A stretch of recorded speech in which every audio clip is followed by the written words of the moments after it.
तोड़ने का चलन पुराना है। आओ हम जोड़ने की बात करें। वतन पे जब प्रहार होता हो तो कफन ओढ़ने की बात करें। वाह वाह वाह वाह वाह। क्योंकि मित्रों वह देश जीवित नहीं रहता जिस देश के शहादत को गाली दी जाती हो। हमारे हिंदुस्तान ने शहादत को गाली दी। भैया शांत रहो, फोन करना हो बाहर जाओ भैया। बुंदेलों की धरती है। जब मां भारती के भरत पुत्रों की कातरबाणी अंग्रेजी हुक्मरानों तक पहुंचने से पहले टेम्स नदी के कलकल ध्वनि में जाकर विलीन हो गई, तो बुंदेलों ने अपने बधू के हाथ में चमकती हुई तलवार थमा दी और चूड़ियों की जगह तलवारों की झंझनाहट से चंबल और बेतवा के उपत्यका गूंज उठी। आज उन्हीं बुंदेलों के बीच में हूं, तब कहता हूं कि तोड़ने का चलन पुराना है। हमारी शहादत को गाली दी गई। उत्तर प्रदेश की एक नेत्री ने शहीदे नाज भगत सिंह और चंद्रशेखर आजाद को उग्रवादी कहा। सही है। मैं बुंदेलों की धरती पर खड़ा होकर के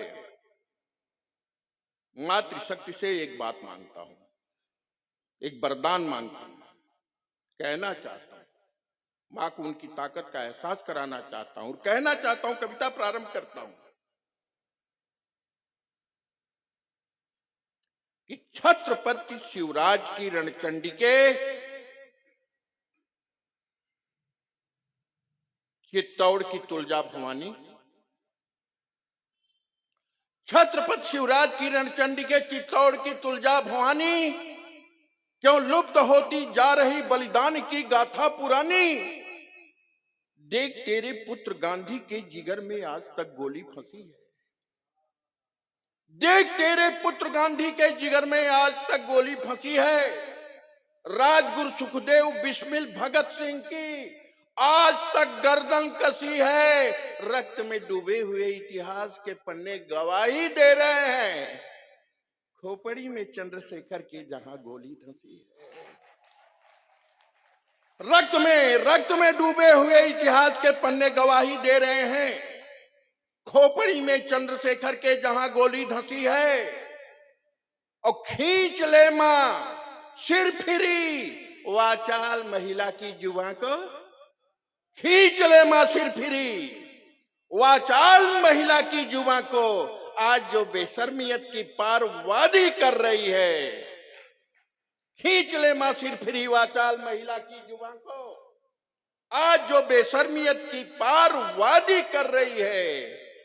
मूक बनकर सुन रहा लानत है तुझ पे देश मेरे। 4 दिन की छोकरी तेरे शहीदाने वतन को उग्रवादी कह रही है। 4 दिन की, आशीर्वाद कम है, बहुत बड़ी बात कह रहा हूं। 4 दिन की छोकरी तेरे शहीदाने वतन को उग्रवादी कह रही है। भगत सिंह की बात। 2 घंटे के बाद बेटे को फांसी लगने वाली है। मां पहुंचती है भगत सिंह से भेंट करने के लिए। मां का हाथ भगत सिंह के गालों पर है। मां रो रही है। भगत सिंह कहता है तू रो रही है मां, आज तेरा बेटा तेरे दूध की लाज रखेगा। मां कहती है कि इतना सुंदर फूल इतनी जल्दी मुरझाने के लिए आया था।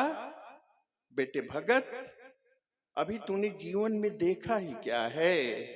भगत सिंह कहता है ये तो तू झूठ कर रही है मां। सच पूछो तो मैंने तुझ जैसी वो मां देखी है जिसने मुझे ये सिखाया कि बेटे वतन की आन पर एक बार मरना 100 जन्म के बराबर होगा। इसीलिए मैंने कहा कि आजादी के पहले का सरदार है, आजादी के बाद वाला सरदार। अभी तेज भैया कह रहे थे वो बोलते नहीं थे। मैंने उनसे कहा पापा आप बोलते नहीं? क्या नहीं बोलता राजन जी? मैंने कहा क्यों? कहे मेरी माँ ने संस्कार सिखाया। मैंने कहा क्या?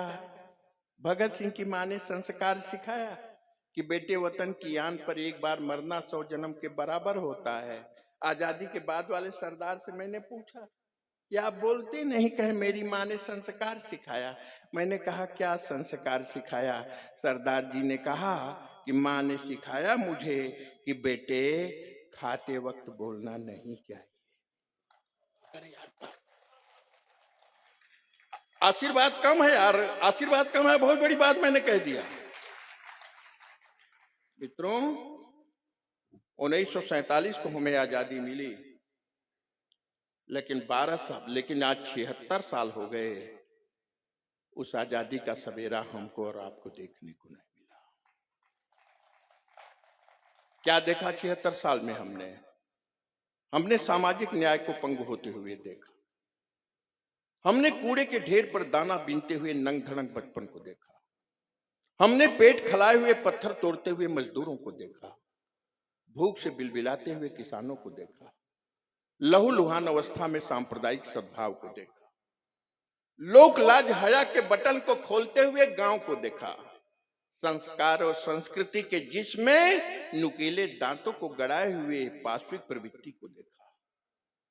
गाली खाते हुए इतिहास को देखा। जलते हुए तिरंगे को देखा। बिलखती हुई आजादी को देखा। गरीबों का घर जलाते हुए गांधीवादी को देखा। बिलखती हुई आजादी को देखा, गरीबों का घर जलाते हुए गांधीवादी को देखा, और फांसी लगाते हुए किसान अन्नदाता को देखा, और सरहद पे शहीदों के लाशों से लिपटकर फूट फूट कर रोती हुई अपनी भारत माता को देखा। सरहद पर शहीदों की लाशों से लिपटकर फूट फूट कर रोती हुई अपनी भारत माता को देखा। कमलेश राजन धीरे धीरे औकात पर आ रहा है। मित्रों, मैं गवर्नमेंट कॉलेज में प्रिंसिपल था। एक बच्चे ने मुझसे पूछा कि सरहद पे किसी नेता का बेटा शहीद क्यों नहीं होता?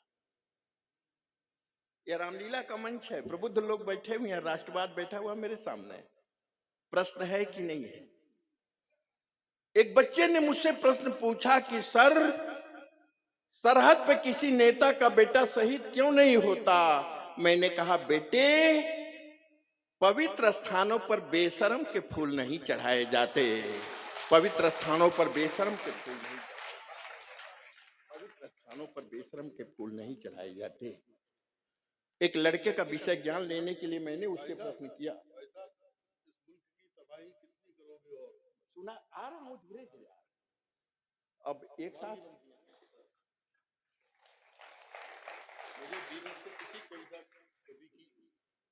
भैया कहाँ जा रहे हो?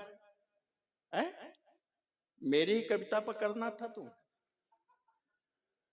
यह है यार, पवित्र स्थानों पर बेशर्म के फूल नहीं चढ़ाए जाते। एक बच्चे का विषय ज्ञान लेने के लिए मैंने उससे प्रश्न किया, बेटा इधर देख। एक बच्चे का विषय ज्ञान लेने के लिए उससे मैंने प्रश्न किया, अभी सरदार जी तिरंगे का 3 रंग बता रहे। एक लड़के से मैंने पूछा कि तिरंगे में कितने रंग होते हैं?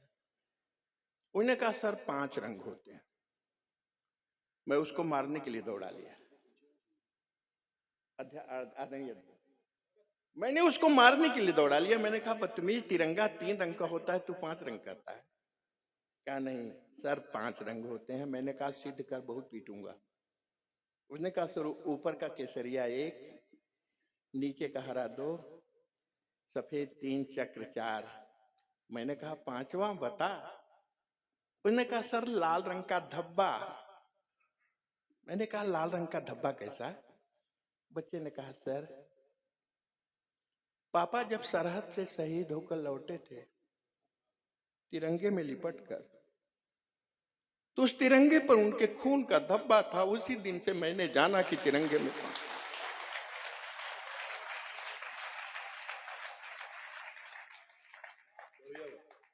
कितना सम्मान किया हमने शहीदों का।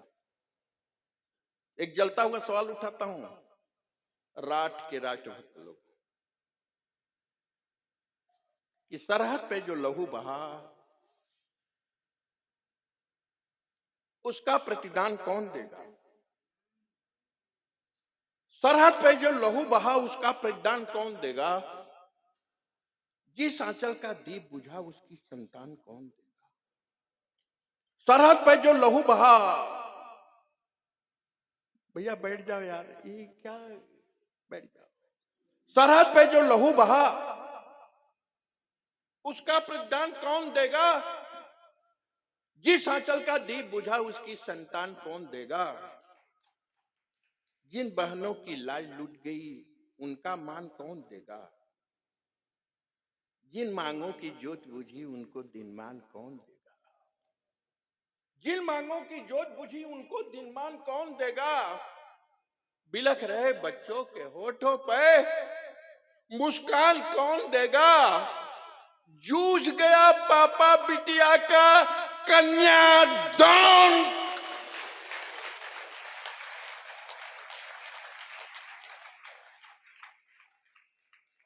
सरहद पे जो लहू बहा उसका प्रतिदान कौन देगा? जिस आंचल का दीप बुझा उसकी संतान कौन देगा? जिन बहनों की लाज लूट गई उनका मान कौन देगा? जिन मांगों की जोत बुझी उनको दिनमान कौन देगा? बिलख रहे बच्चों के होठों पे मुस्कान कौन देगा? जूझ गया पापा बिटिया का कन्यादान कौन देगा? आपको साथ लेकर एक गाली दे रहा हूं। जूझ गया पापा बिटिया का कन्यादान कौन देगा? गुंडों की रखेल संसद तुझको सम्मान कौन?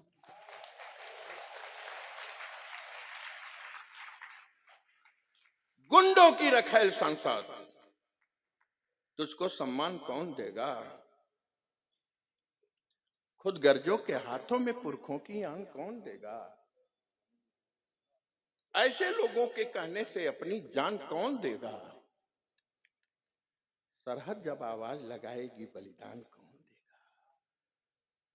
अरे यार इस हिंदुस्तान में शहीदों की शहादत का सबूत मांगा।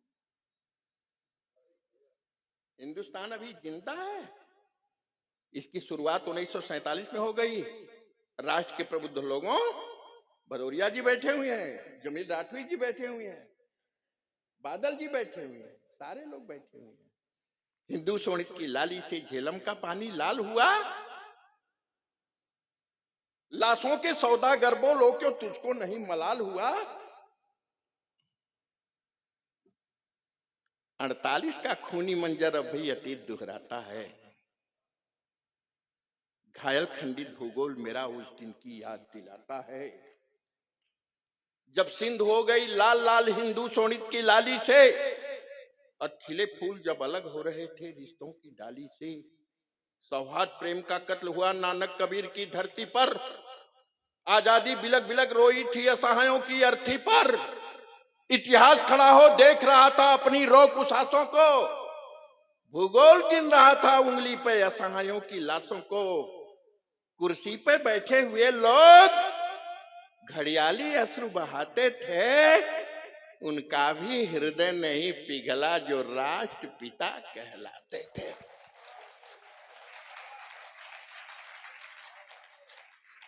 कुर्सी पर बैठे हुए लोग घड़ियाली अश्रु बहाते थे, उनका भी हृदय नहीं पिघला जो राष्ट्रपिता कहलाते थे।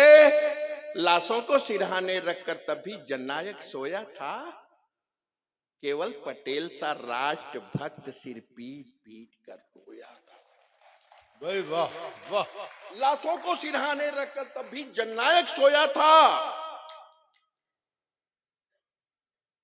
केवल पटेल सा राष्ट्रभक्त सिर पीट पीट कर रोया था। जमील राठवी जैसा राष्ट्रभक्त यहाँ पर बैठा हुआ है। 2 पंक्ति दे रहा हूं, अगर पंक्ति सच हो ताली मैं नहीं मांगता। अगर पंक्ति से, कविता का प्रजातंत्र है मेरे सामने, 2 पंक्ति में अगर मैंने राष्ट्र के चरित्र को उद्धृत कर दिया हो तो मंच से लेकर यहां से लेकर वहां तक मेरे लिए नहीं, अपने लिए, बलिदानियों के लिए आप आशीर्वाद कीजिएगा। बंटवारा क्यों हुआ? जमील साहब आपका आशीर्वाद मांगता हूं, क्योंकि आप नफासत की धरती के महक उठता है मेरा गांव सारा ईद होली पर। मुहर्रम पर बड़ी तादाद में मातम मनाते हैं और सियासत का लगा चश्मा न मेरे गांव को देखो, यहां रिजवान भोलेनाथ का कांवर बना। यह रात केवल पटेल सर राष्ट्रभक्त सिर पीट पीट कर रोया था। चेतन भैया 2 पंक्ति दे रहा हूं। केवल पटेल सर राष्ट्रभक्त सिर पीट पीट कर रोया था, 2 गली सियासी साजिश ने लाखों लोगों को मारा था। वाह 2 गली सियासी साजिश ने लाखों लोगों को मारा था। जो 2 टुकड़ों में देश बटा और सत्ता का बंटवारा था। 2 गली सियासी साजिश ने लाखों लोगों को मारा था। जो 2 टुकड़ों में देश बटा और सत्ता का बंटवारा था। क्योंकि जब आजादी की जंग हुई तब सारा भारत एक रहा। जब आजादी, भैया कोई बात कर रहा है, जब आजादी की जंग हुई तब सारा भारत एक रहा।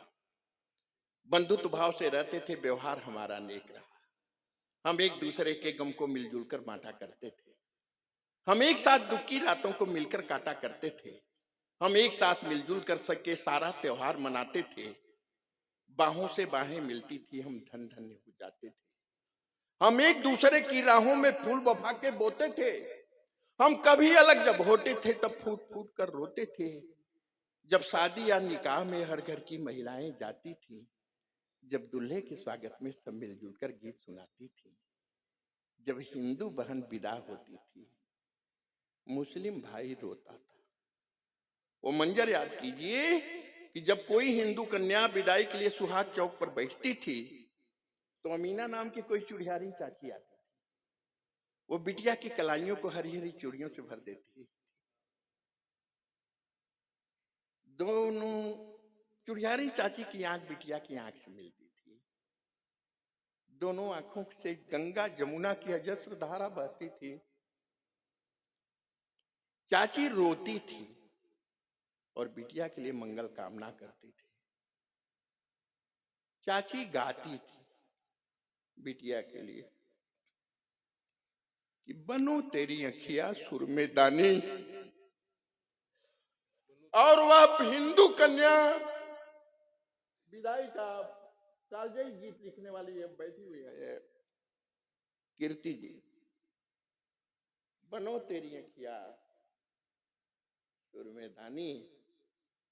और बिटिया जब चाची की गर्दन पकड़ करके फूट फूट करके रोती थी, उसी समय हमारे हिंदुस्तान की कौमी यज्ञहती हमारे सामने आकर के खड़ी हो। जब हिंदू बहन विदा होती थी, मुस्लिम भाई रोता था। जब अर्थी और जनाजे पर हर घर में मातम होता था। जब भाईचारा की गंगा जमुना में लोग नहाते थे। जब एक दूसरे की रक्षा में हम अपना खून बहाते थे। पावन रिश्तों की डाली पर, पावन रिश्तों की डाली पर, पावन रिश्तों की डाली पर ममता की कलियां खिलती थी। तब हम लोगों को एक देखकर सारी दुनिया हिलती थी। आजादी मिलते ही किसने व्यवहार हमारा बांट दिया? किसने अखंड भारत को मेरे 2 टुकड़ों में काट दिया? किसकी साजिश ने भगत सिंह अशफाकुल्ला में भेद किया? किसने बिघटन का तीर चला मां की छाती में छेद किया? अशफाक, राम प्रसाद बिस्मिल और अशफाक को दोनों को एक साथ फांसी लगने वाली है। शादी की डेट मुकर्रर है। पंडित जी अपनी काल को उठरी में बैठ करके गीता पढ़ रहे हैं। अशफाक जैसा मुसलमान फूट फूट करके रो रहा है। बिस्मिल जी कहते हैं कि डर गया मियाँ फांसी से? कह नहीं पंडित जी। कह रोता क्यों है? आंखों में मोतिया बिंद लिए हुए 80 वर्ष की बूढ़ी माँ याद आ रही है? नहीं पंडित जी। लाठी टेकता हुआ 85 वर्ष का बूढ़ा बाप याद आ रहा है? नहीं पंडित जी। खिलौने के लिए अब्बा की राह देखती हुई नन्ही सी मासूम बिटिया याद आ रही है? नहीं पंडित जी। गांव के लोग याद आ रहे हैं, राख याद आ रहा है? नहीं पंडित जी। रोता क्यों है? अगर अस्फाक का जवाब भारत माता की जय न बोलने वाले किसी सियासतदान का जवाब हो, तो सियासतदान के गाल पर तमाचा मारते हुए सिर ताली आप बजाइए कि वहां तक वो आवाज पहुंच जाए। राम प्रसाद जी कहते हैं कि रोता क्यों है? अस्फाक कहता है कि पंडित जी भारत माता याद आ रही।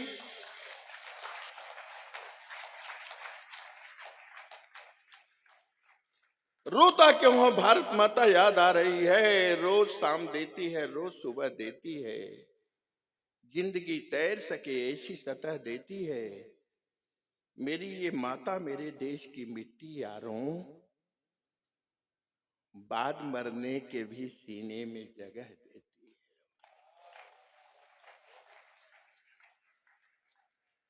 पंडित जी कहते हैं रोता क्यों है? अथाक कहता है कि पंडित जी तुम हिंदू हो, तुम्हारे मजहब में बार बार जन्म लेने की बात कही गई है। तुम बार बार आओगे, माँ के लिए अपनी शहादत दोगे। मैं मुसलमान हूं, मेरे इस्लाम में केवल एक बार आने की बात कही गई है। मैं हिंदुस्तान की धरती पर फिर नहीं आऊंगा, माँ से दीदार नहीं होगा, इसलिए मैं रो रहा हूं। कहाँ गया हिंदुस्तान? सिसक रही असहायों की लाशों पर मिली हुई आजादी। भूख बिलकती है बच्चों की सुलग रही सारी आबादी। एक दृश्य मैंने देखा, 12-12 फुट के 2 लंबे बांस लगाए गए थे। एक मदारी था, उसकी 7 साल की लड़की थी। मदारी ढोल बजा रहा था। उसकी लड़की 12 फुट वाले लंबे बांस पर 7 फुट का बांस लेकर के, और उस पर वह नाच रही थी, घुंघरू बांध करके पैर में। लोग ताली